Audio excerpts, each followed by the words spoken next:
온천제일교회 성도 여러분들, 그동안 평안하셨습니까?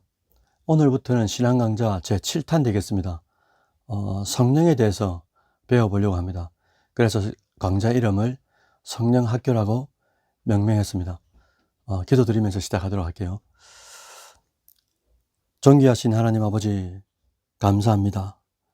저희들 무더운 여름이 지나가고 이제 가을이 시작되면서 또 신앙 강좌 후반기를 시작하게 됩니다. 제7단 성령학교를 통하여 우리가 당연히 알아야 되고 마땅히 알아야 되면서 또한 철저하게 알아야 되는 성령님에 대하여 저희들이 배우려고 합니다.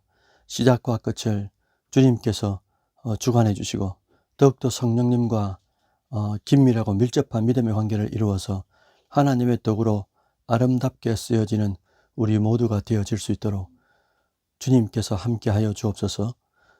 우리의 영원한 중보자 되시는 예수님의 이름으로 기도드립니다. 아멘. 예, 여러분들, 제가 질문 하나 드려볼 테니까 한번 생각해 보실랍니까? 우리가 신앙생활을 하면서 지금까지 말이죠, 가장 홀대하는 존재가 누굴까? 여기서 홀대라는 말은 홀자가 이제 소홀히 한다는 뜻입니다. 대는 이제 뭐 대접한단 말이죠. 그래서 우리가 가장 소홀하게 대우하는 존재가 누굴까? 여기에 이제 세 존재가 있는데요. 첫 번째 존재는 누구냐니까 나보다 못 배운 사람, 나보다 가지지 못한 사람, 즉 뭐 결론적으로 말하면 나보다 약한 사람들을 우리는 은밀하게라도 홀대할 때가 참 많죠.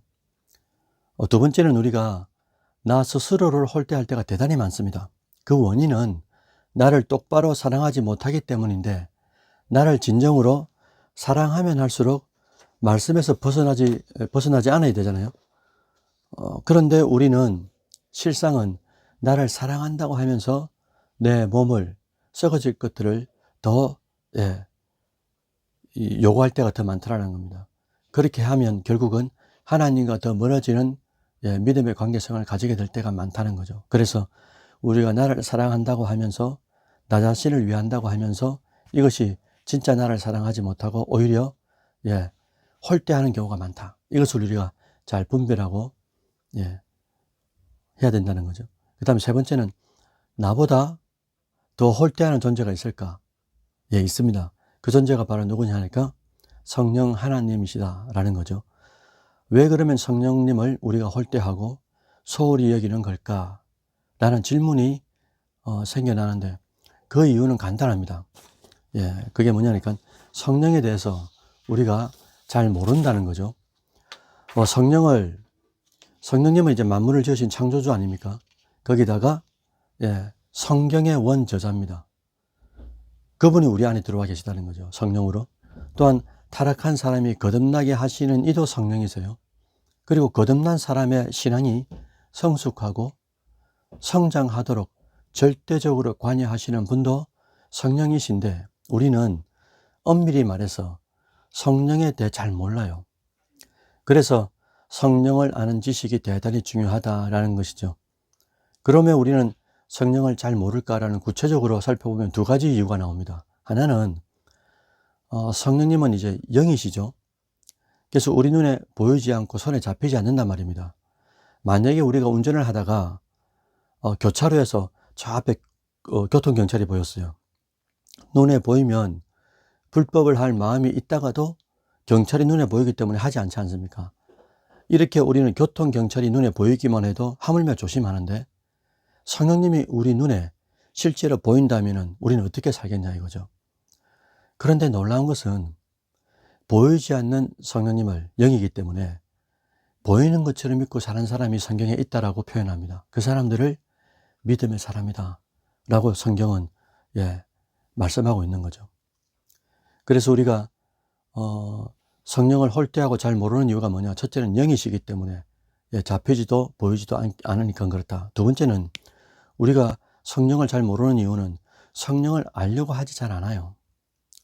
그래서 기독교 역사를 보면은 기독교가 쭉 이제 발전하고 후퇴하고 논란과 논쟁 가운데 이런 시대를 거듭해 왔습니다.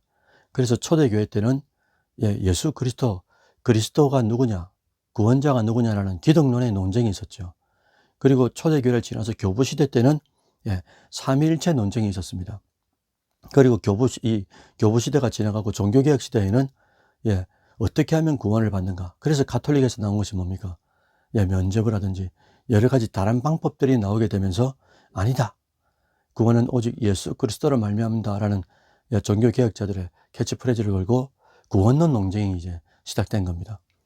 그러면 오늘날은 기독교 논쟁의 핵심이 무엇일까라고 물으면 이렇게 대답하면 됩니다. 바로 성령론이라는 거죠. 오늘날 교회를 살펴보면 크게 두 종류의 교회가 존재합니다. 하나는 교리와 전통을 중요시하는 교회가 있고, 또 하나는 성령의 역사, 성령의 은사를 자유롭게 인정하는 교회도 있다라는 거예요. 이걸 조금 더 구체적으로 설명하면 교리와 성경을 강조하게 되면 이 성령의 뜨거운 불이나 능력을 무시하게 되는 경우가 생겨나게 되고, 또 역동적인 교회가 되기가 어렵다라는 게 일반적인 이제 해석입니다. 반대로 성령을 강조하면, 성령만 강조하면 성경과 교리가 무시될 때가 많죠. 그리고 이 틈을 타서 이단들이 틈탈 때가 많습니다. 거기다가 결정적인 것은 이게 성령을 강조하다 보니까 개인적 체험이 오히려 이 성경보다 더 중요하게 여겨져 가지고 교회 질서를 무너뜨리는 경우가 종종 이제 있더라라는 거죠.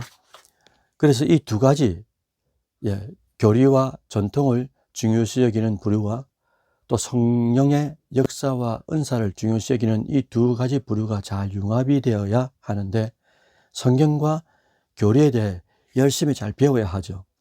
왜냐? 성령의 은사가 나타나는데 그것이 교리적으로 또 성경적으로 잘 분별해야 될 것 아닙니까?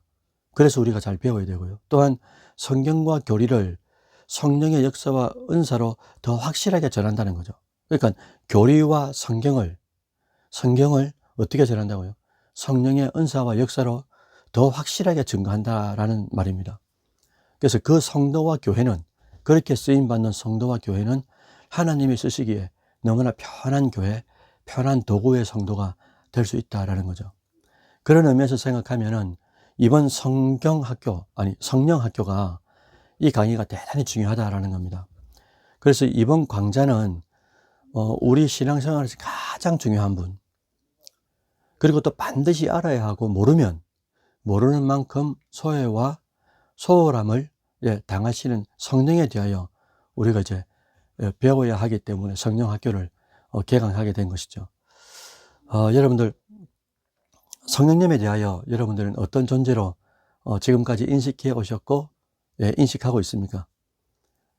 제가 몇 가지 말씀드릴 테니까 잘 간직해 놓으십시오. 조직신학에서는 성령을 심플하게 세 가지로 요약합니다. 성령님은 하나님이시다, 하나. 성령님은 인격이시다, 둘. 성령님은 보혜사시다, 셋. 제가 뭐랬습니까? 성령님은 하나님이시고 인격을 가지셨고 보혜사시다. 이 세 가지가 조직신학에서 말씀하는 성령이라는 거죠. 조금 더 풀어보면 이렇습니다. 첫 번째로 성령은 하나님이신 것에 대해서 설명을 하자면, 성령님은 하나님의 속성을 그대로 가진 거죠. 그 속성이 뭐냐? 우리가 담임 목사님께로부터 많이 배웠지 않습니까? 전연무입니다. 전지전능, 영원불멸, 무소부재, 전영무죠. 전현무라는 이 MC 말고 말이죠. 전영무입니다. 전지전능, 영원불멸, 또 무소부재. 이 세 가지가 하나님이 가지고 계신 속성인데, 이것을 고스란히 성령께서도 가지고 계시기 때문에 성령은 곧 하나님이시다라는 논리성을 가지게 되는 거고, 두 번째는 성령은 인격이신데, 이 인격에 대해서 두 가지로 요약하면 이렇습니다. 첫 번째는 성령님을 성경에서 부를 때 호칭이 뭐라고 되어 있냐니까 그것 혹은 이것 저것 이렇게 안 하셨어요. 지시대명사를 쓰는 게 아닙니다. 뭐로 쓰냐니까 그라고 표현합니다. 그러니까 인칭 대명사를 쓴다라는 말은 뭡니까? 인격을 가지셨다는 거죠. 존재한다는 거죠. 인격으로. 또 두 번째로 이제 우리가 살펴볼 것이, 그럼 성령님의 인격적인 사역을 통해서도 성령님은 인격이시다라는 것을 알 수가 있어요. 그러니까 성령님은 지정의를 가지지 않습니까? 인격이란 말은 지성과 감성과 또 의지, 결단을 말하는 건데, 이 세 가지를 고스란히 성령께서 가지고 계시니까 우리를 또 깨닫게 하고 알게 하시고, 지성이죠. 또 우리를 위해서 근심하시고 슬퍼하시고 위로하시고 감성적인 요소들도 많이 계시고, 또 우리의 이제 의지를 불태우게 하신다든지 결단하게 하신다든지, 이런 부분들도 성령께서 기존에 가지고 계신 의지에서부터 비롯되는 거다. 그래서 지정의를 가지셨기 때문에 성령은 인격체시다 라고 이제 설명할 수 있다라는 겁니다. 제가 첫 번째 말씀드렸고 두 번째 말씀드렸습니다. 첫 번째는 성령님은 하나님이시다, 그 이유를 말씀드렸고, 두 번째는 성령님은 인격이시다, 이것도 말씀드렸습니다. 세 번째는 성령은 뭐라고 했습니까? 보혜사다 라고 말씀드렸어요. 제가 1997년도 봄에 교회라는 것을 처음 갔습니다. 그리고 교회 가서 내비게이터라든지 여러 가지들 이제 배우면서, 목사님께로부터 배우면서 제가 가장 좀 지금까지도 그렇지만 가장 독특하고 기독교에서만 쓸 수 있고 다른 종교에서는 쓰지 않는 독특한 단어가 있는데, 그게 바로 제 마음속에 담겨져 있는 게 보혜사라는 단어입니다. 여러분, 보혜사가 몇 분일까요? 라고 질문하면 보혜사가 몇 분입니까? 두 분이거든요. 첫 번째는 육체로 오신 하나님, 예수님이 바로 첫 번째 보혜사고, 또 다른 보혜사라고 공간복음에 설명하고 있습니다. 그러니까 또 다른 보혜사라는 것은 예수님 이외에 또 다른 보혜사가 있는데, 그분이 바로 성령이다라는 거죠. 이 보혜사라는 것은 보호하시고 은혜를 주시고 교사가 되어 가르쳐 주신다라는 말 아니겠습니까? 근데 이게 여러분 많이 들어보셨을 텐데, 신기하게도 헬라어로 파라클레토스라 그럽니다. 파라클레이토스 혹은 파라클레토스라 그러는데, 이 파라라는 단어가 최측근에서라는 뜻입니다. 최측근에서. 그 다음에 클레오라는 동사가 뭐냐니까 부른다라는 뜻이에요. 그럼 여러분들 연결시켜 보십시오. 성령님은 보혜사인데, 이 보혜사가 헬라어로 파라클레이토스다. 파라는 최측근에서 클레오한다, 부른다. 최측근에서 부른다. 그럼 어디로 부른다 말입니까? 왜 부른다 말입니까? 그것은 결국은 우리를 거룩한 삶의 자리로 부른다라는 거죠.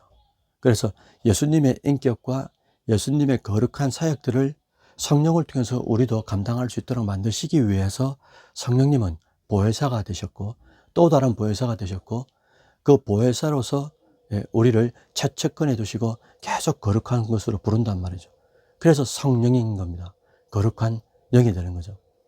나중에 말씀드릴 테지만 성령의 핵심적인 사역이 성화입니다. 성화. 거룩한 변화죠. 변화.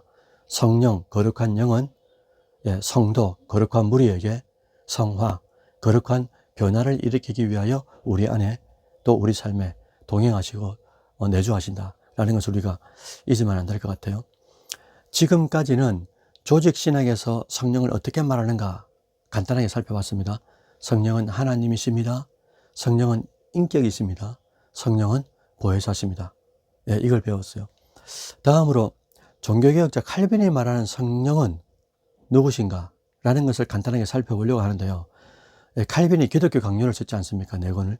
근데 기독교 강요 이 3권, 3권 1장에 딱 보시면 뭐가 나오니까 성령에 대한 설명이 나옵니다. 그래서 거기서 성령에 대한 최대 사역이 무엇인가 라고 마침표를 찍는데 그게 이렇게 나옵니다. 우리를 그리스도와 하나로 묶는 역할을 하는 분이다 라고 설명하세요. 다시요. 우리를, 성도를 그리스도와 하나로 묶는 역할을 하는 분이다. 그게 바로 성령의 최대의 사역이라고 종교개혁자 칼빈은 그렇게 이제 가르쳤다는 거죠. 다시 말해서 성령의 사역은 이겁니다. 세 가지로 요약할 수 있는데, 하나는 삼일째 하나님으로서 창조 사역을 감당하시고, 두 번째는 타락한 인간을 구원하도록 구원 사역을 감당하시고, 세 번째는 구원받은 것으로 끝나지 아니하고 이 땅에 사는 동안에 제가 말씀드린 무슨 사역요? 거룩한 변화, 성화의 사역을 통해서 예수님과 하나가 되도록. 왜? 예수님은 내가 거룩하니 너희도 거룩해라 라는 우리에게 영적인 숙제를 주셨는데, 이 숙제를 감당하도록 하시는 분이, 감당하도록 하시는 분이 바로 우리 안에 내주하시는 성령이다 라는 거죠.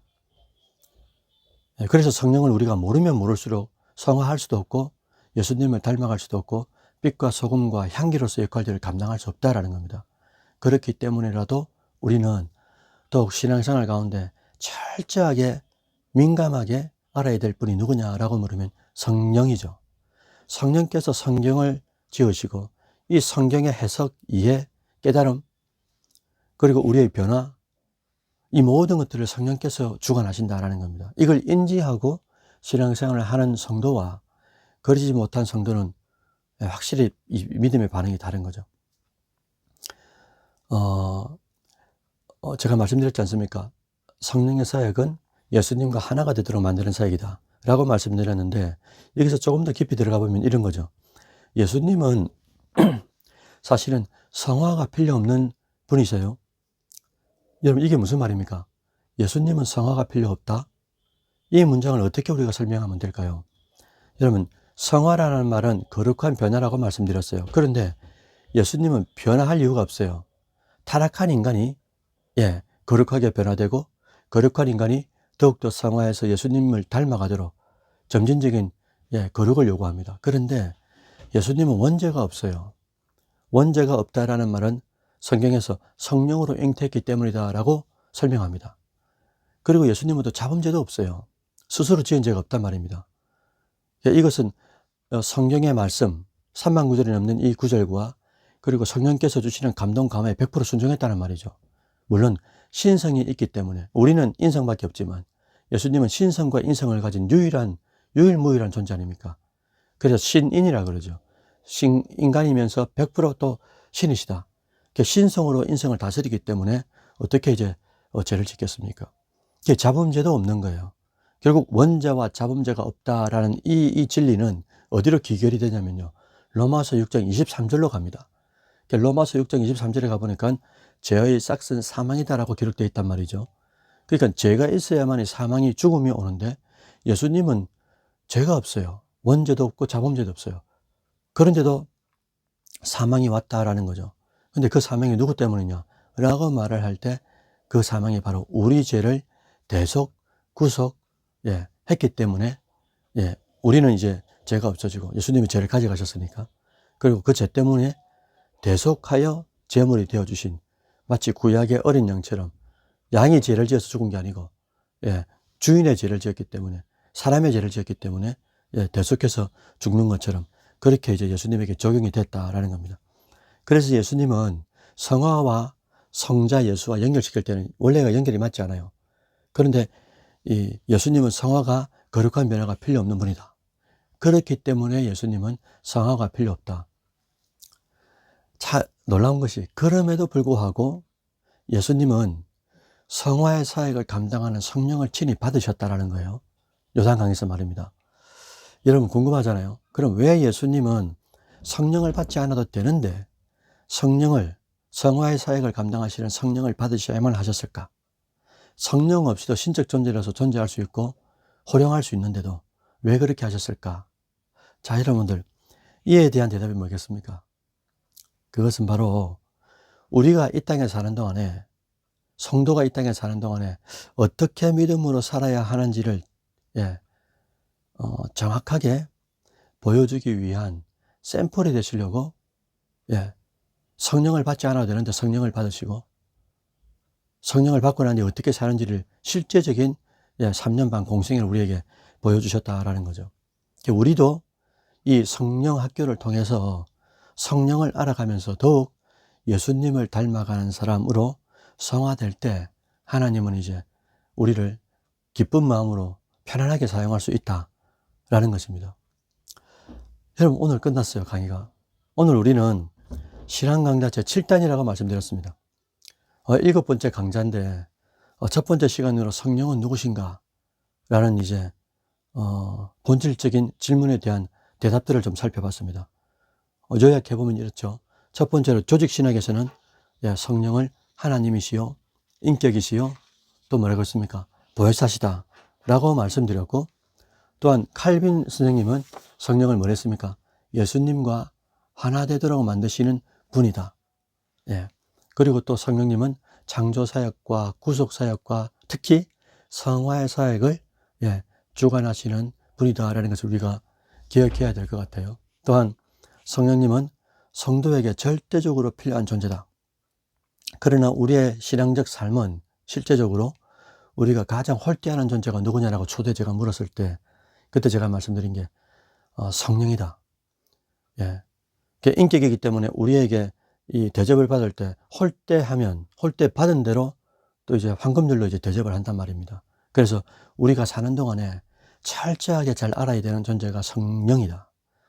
이 성령을 통해서 성도는 성화되고 거룩하고 예수님을 닮아갈 수 있고 모든 신앙생활의 전반적인 것들을 성령을 통해서 이제 우리가 감당할 수 있게 된다는 거죠. 그래서 이번 성령학교 강의를 통해서 우리는 정말 성령에 대해서 잘 배워서 남은 생애가 성령에 이끌리는 하나님의 사람, 그런 귀한 존재가 되시기를 주의 이름으로 축원드립니다.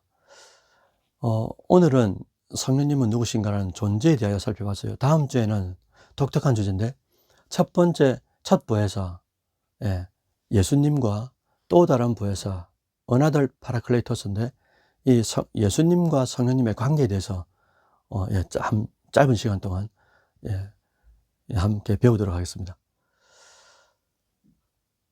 마칠까요? 기도하면서 마치겠습니다. 존귀하신 하나님, 오늘 저희들은 성령학교 첫 시간을 통하여 성령이 누구신지에 대하여 존재에 대하여 배웠습니다. 살아계신 아버지, 우리가 사노라 하면서도 한 끼를 굶으면 그 육체의 허기짐은 그렇게 느끼는데 성령께서 주시는 감동 감화가 하루 동안에 얼마나 많은지 모릅니다. 성경을 작업하신 그 원저자가 우리 안에 들어오셔서 성경 말씀을 들을 때, 읽을 때 우리에게 새로운 이해와 해석을 주시는 분도 성령이시요. 또한 그 성경의 말씀을 우리 삶에 적용시키는 분도 성령이시요. 우리가 똑바로 적용하지 못했을 때 또 깨닫게 하시고 회개시키고 성화시키는 분도 성령이라는 것. 다시 한 번 더 절대적으로 우리 신앙에 진짜 친밀한 관계를 이루어야 되는 그 존재가 바로 성령이라는 것을 다시 한 번 더 깨닫고 이번 성령학교를 통하여 성령을 조금씩 더 긴밀하고 또 깊이 있게 알아가는 우리 온천제일교회 모든 권속들 되어질 수 있도록 주님께서 함께하여 주옵소서. 우리의 유일한 중보자 되시는 예수님의 이름으로 기도드립니다. 아멘. 여러분들 수고하셨습니다.